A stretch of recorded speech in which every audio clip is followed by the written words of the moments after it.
si reigning MVP, the Kraken Junmar Fajardo, looks to propel the second-seeded San Miguel Beermen into a semi-final battle with rain or shine dito sa ating laban ng pinamagatang History versus Hunger. The starters are on your screen. Well, both these teams definitely will be hungry because, itong San Miguel nanalo lang ng Philippine Cup sa madalang ang Meralco Bulls.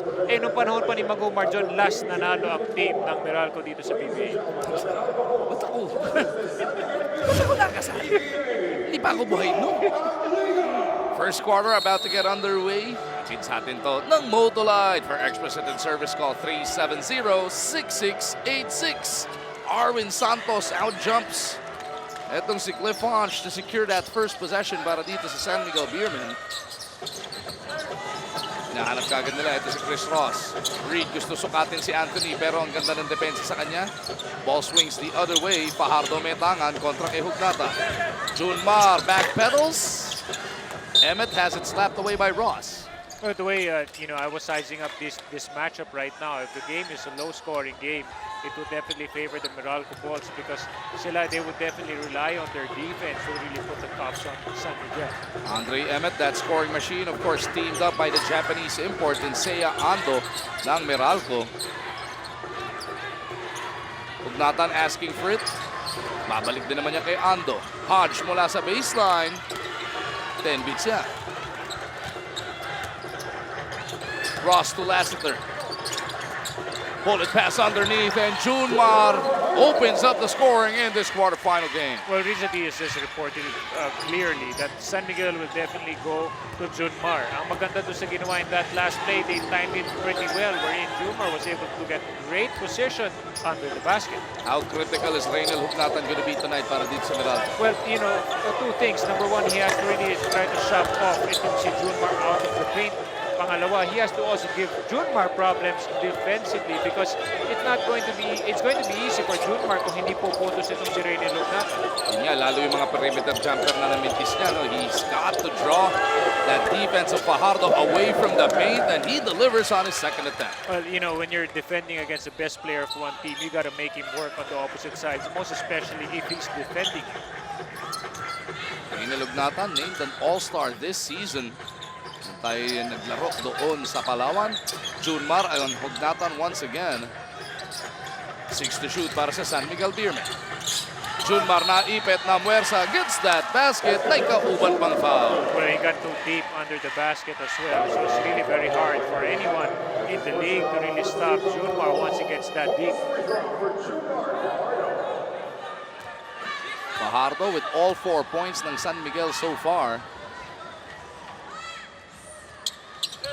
Takes care of the bonus free throw. Almost sometimes, Magu, when you're guarding a guy who's really very hard to stop, sometimes you can just make him bleed for all his points. At depensa mo na lang yung apat. Pwede rin maging ganun ang maging strategy ng team ng Meralco in this game.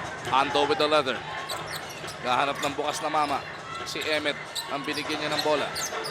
Arizona Reed right in front of Emmett. They go to Hugnatan once again. So nakikita natin, on one side, katulad ni report ni Ms. Riza, they will pound it inside to Junmar. Dito naman sa kabila, very early, very evident, they want Reynel Hugnatan to get going. Well, importante talaga yung perimeter game ni Reynel na would take effect early in this game. It would force out Junmar and would open things, in the shaded area for Emmett to operate. Nadulas si Lassiter. Unforced error yan para dito sa San Miguel Beermen. Now Meralco will have a chance to get their second basket of the game. Ando waiting for that pick from Hugnatan. Back over to Reynel, the floater. Mintis, Reynel taps it to the wrong man. It is Ross pushing hard, outrunning everybody for the finger roll. That's going to be a big advantage for San Miguel because they know that they have their strength rebounder in Junmar Fajardo, so it gives him a lot of opportunities to go on the break. Hodge with the leather. Anthony in motion on that back door. They go to Emmett. He's wide open. Couldn't deliver the long bomb though. Ross looks up. No numbers in their favor. And away from play, there is a foul.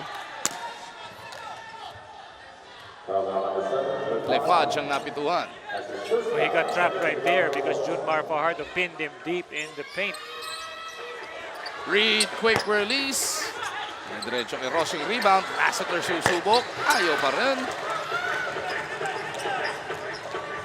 Will Meralco need to keep the score slow to have a shot at forcing a do or die? Well, they're a defensive team. They're one of the top 3 defensive teams in the league. So, importante talaga na pahirapan nila itong Beermen in terms of just to get that free flow in their offense. Santos for 3. Finally para dito sa SMB.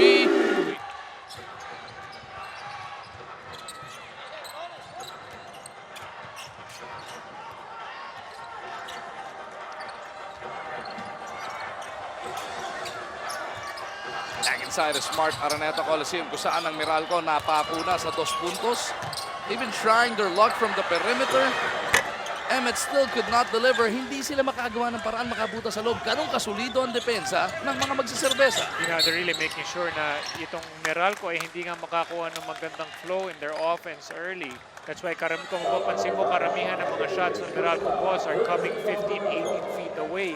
May mga attempts sila for off the 2-man game in their paint, pero hindi pa rin nakakakuha ng basket. Attention PLDT home and smart subscribers. Enjoy entertainment everywhere with the country's biggest selection of videos on demand from iFlix. Visit iflix.com and start your complimentary 14-day trial today. At dahil na may problema sa opensa, etong Meralco, pinasok na ni Coach Norman Black, etong si El Granada. Gary David in a twice to win disadvantage in the playoffs once again as Cliff Hodge finally gets a penetration and he gets the layup off the glass. Yeah, the good thing about the Meralco offense there was they moved that defense very well. Makikita mo, there's a lot of 2 picks, there's a lot of 2-man games, pero yung slide to the basket, napaka-importante. Ani mga bante ng SMB. Reed, too easy para kay Arizona. Well, San Miguel set him up very well because makikita mo, walang nakatulong doon sa depensa ng Meralco. They were all preoccupied defending or trying to locate their man. Ando on the attack. Lost his dribble. They go to Gary. Turns it over on his first touch of that leather. Nagmamadali ang SMB. Lassiter kontra Ando. Marshall feels he's got the advantage. He pulls up from the elbow. And Lassiter stretches this SMB lead to 10 points. David Metangan. Dumaan sa pick ni Hodge. Gary in all sorts of trouble. 8 to shoot para sa mga naka-orange. Emmett looks up at the clock and realizes it. Arwin Santos all over him. Mintis, Hodge trying to keep it alive. Reed saves it to the wrong man. Emmett will get the tomahawk jam. It's all hard and all hustle there for Meralco because San Miguel almost had possession after that attempt. Coming up on the halfway mark ng ating opening quarter. Reed feeds the Kraken. He is fouled underneath. No, wala ka na ibang magagawa kung hindi pauli na lang siya. Wala na eh. Makikita mo yung effort ni Junior. Halos tumigkayan na lang. It was going to be an easy layup. Lipin muna natin itong performance play brought to you by Stanley Tools. Performance in action.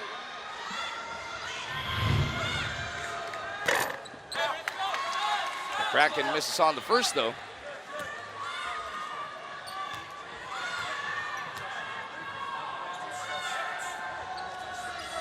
Once billed as the future of the PBA, pinatutunayan niyang siya na yung present, reigning MVP na nga. Leading pa sa ating MVP race this season. Of course, mapapangalanan yan sa ating Leo Award sometime in the finals as Ando locks down a 3. Atin sa atin ang PLDT Home DSL Triple Play plans. He really needs to make major contribution here, lalo-lalo na sila ay nagkakabot. AZ. Attacking Emmett, tutulong si Gary. Ross nabitin. Ando boards it. Emmett running with him. Hodge asking for it. Gary's open. In and out. Fajardo para sa rebound. Junmar had an easy time picking up that basketball off that miss. Ross to the Kraken on the run. Fajardo delivers on the finger roll. That was excellent execution there coming from Chris Ross. He looked one way, tapos yun pala may trail job na magandang ginawa doon si Junmar for an easy lane. Tumakbo doon yung isang 16 na mama. Napakahirap ng pigilan naman talaga, ano? Well, kaya nga, ginitin talaga he is touted as one of the top players. And look at him run the floor very well and even, dribble a couple of times. Lassiter to Reed off that back door. Arizona Arizona makes him pay. Sa 10 ang abante ng SMB. That's for defense there by Meralco because after they had the miscue, hindi nila na-depensa yung transition offense doon ng San Miguel. Ando, nagpakawala na naman. Not that time around. Arizona with that controlled aggression gets it across. Na-dribble nga lang sa sarili niyang paa. Babalik ang possession sa Meralco.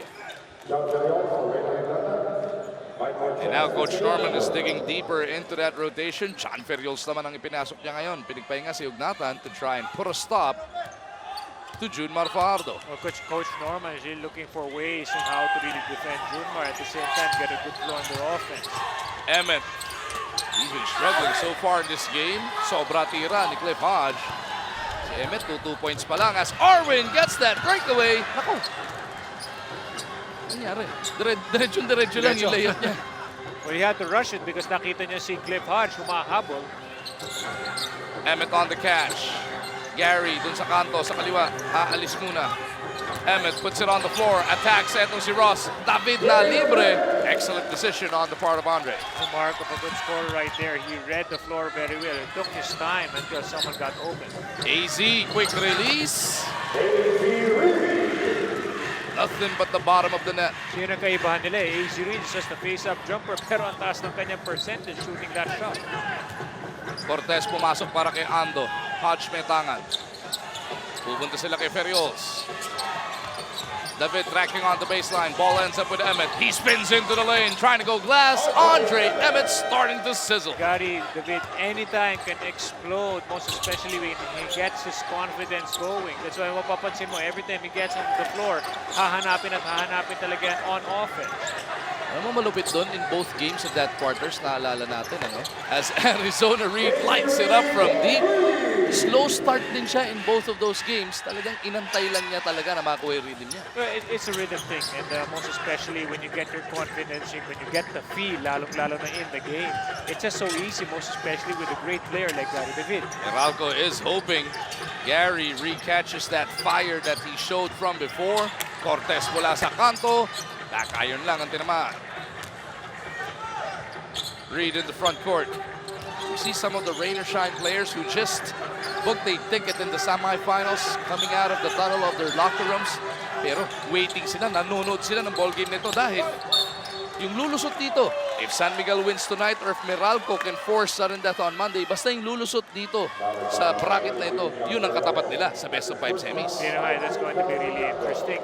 Whoever makatapat dito ng rain or shine. And normally, players would go back, but seryoso sila nag-aabang dito kung ano mangyayari because mabigat na nga ang labanan, lalong-lalo na going into the next round of the semifinals. Itong semifinals, parang ginawang baklaran lang ng rain or shine. Pinabalik-balikan lang nila. Parang, ayun, si Raymond Almasan, nandirito.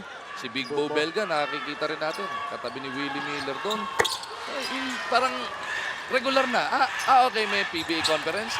Nasa semis na yung rain or shine. Parang ganun ginagawa nila, no? Nakakabilib nga din because of the consistency, Miguel. They've been doing it, for so many conferences already. At talagang nabibigyan naman sila ng pagkakataon na umabot sa finals. Yung nga lang talagang konti na lang at masusungkit na rin nila ang kanilang minimiking championship. Yun yung matindi doon, no? Yung consistency. Nakita natin, mga naglalaban sa finals this season at least, nahihirapan sa susunod na komperensa nila. Yung Philippine Cup natin, SMB tsaka Alaska nag-struggle na second conference. Nung second conference natin in the Coms Cup, it was TNT and rain or shine. Yung TNT nag-struggle din, hindi nga nakaabot ng playoffs. Pero ito rain or shine, right there all the time. Yeah, and isa pa nakakabilib dyan, you just look at the lineup on paper. There are some teams out there who are so deep in terms of talent on paper, pero hindi mag-translate sa success on the floor. But for rain or shine, di ba? Kung titinan mo nga, sa si coaching na nga magsasabi, hindi nga ganun kalakas yung kanyang lineup on paper, but look at the way they work on the floor. Yun yung commitment to excellence nila, no? Ibang level din ang pinapakita ng Ross. Now let's go back to our ball game at hand. Andre Emmett pulls Meralco to within 11. Meralco was right in the thick of the fight throughout this tournament. Nandoon sila sa gitna or sometimes even in the upper half, but they lost 3 of their last 4 assignments in the elimination round. Kaya number 7 sila, twice to win sila. Yun naman talaga yung mabigat ngayon in the PBA. Once magkadikit-dikit talaga, kadalasan nagkakadikit-dikit sa team standing sa mga teams. One win or one loss, it really makes a difference. Bigla kang either mapapropel pataas or you'll be out of the team standings. Away from play, there's a flagrant foul that will be investigated. Tumba, etong si Sean Anthony, mukhang si Ronald Tubid ang iimbestigahan. So it's a flagrant foul, penalty 1 whistled on Ronald Tubid. 3 minutes siya magpapahinga. 2 shots para kay Anthony and ball possession will remain with Meralco. This could spark something for the Bolts. Oh, definitely. Lalo na yung mga incidents na ganito, it could be also a rallying point for the Meralco Bolts to really come out. Well, it's definitely going to be physical because, the nature of the games, Meralco's backs against, the wall. So, kailangan talaga, they would really have to show a lot of emotion, a lot of courage to really fight off San Miguel and live to play another day. Split nga lang para dito kay Anthony. Silat sang pumalit kay Tubid at ngayon si J.R. Reyes pinasok na rin ni Coach Leo. Pinagpahinga muna si The Kraken. Wala na pong 1 minuto natitira sa ating unang yugto. 10 ang abante ng SMP. David gives it up papunta dito kay Dillinger. JD nakita si Perios. 2 to shoot. Di na-realize ni John. Naputukan sila ng 24. Well, great defense right there. Not really so good for Meralco because nanggaling sila off that meron ng pinadesign na play si Coach Norman na-anticipate ng San Miguel kung anong gusto nilang gawin. Ganong klaseng play kaya nakakalbo mga coach, no? Ay, matagal na palang vocal si Coach Norms. Arizona, the floater. Balik sa 12 ang abante ng SMB. Simple lang yung mga galaw niya, mga runner, yung mga jump shot, pero so effective. And naalala natin dati, halos 40 puntos kaya niyang gawin every night. Dillinger on the attack. 6 to shoot para sa ating first quarter. Anthony from deep. Couldn't send it home. Kabag not towards it. Enough time for a Hail Mary. Diretso. Bitin nga lamang. So at the end of the first 12 minutes of action, ang SMP po, 12 points ang ibabaong kalamangan, 28-16 ang nasa ating tala.